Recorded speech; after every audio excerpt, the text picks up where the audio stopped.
Samarqandga borganda Imom Buxoriyni majmuasiga kirdim.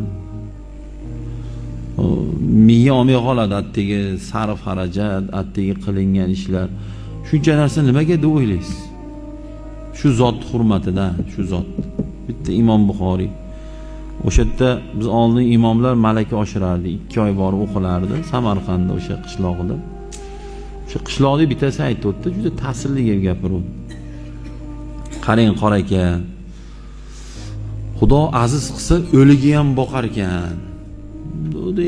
Endi bitta oddiy bir odam, mulla bas.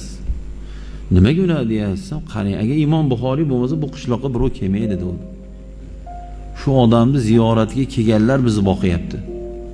Uyimizda yotadi, turizm narsamizni oladi. Shu odam mana Imom Buxoriyni o'ligi yotgani uchun sizlar ham kelgansizlar shekka. O'ylasam, haqiqatan ham. Xo'p, tanganing ikkinchi tomoni savol. Imom Buxoriy bu maqomga nima bilan chiqdi degan savol.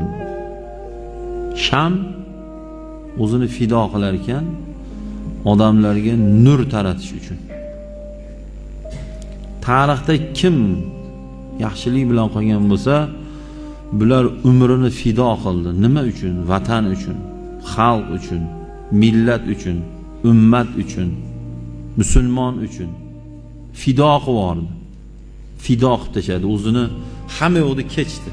Ulardan bittasi Imom Buxoriy bo'ladi. 8-asrda yashab o'tganlar. U kishi ham odam bo'lganlar. Tug'ilganda ham odam, farishta tug'ilmagan. Tug'ilganda muhaddis, ya'ni hadisshunos bo'lib tug'ilmagan Imom Buxoriy.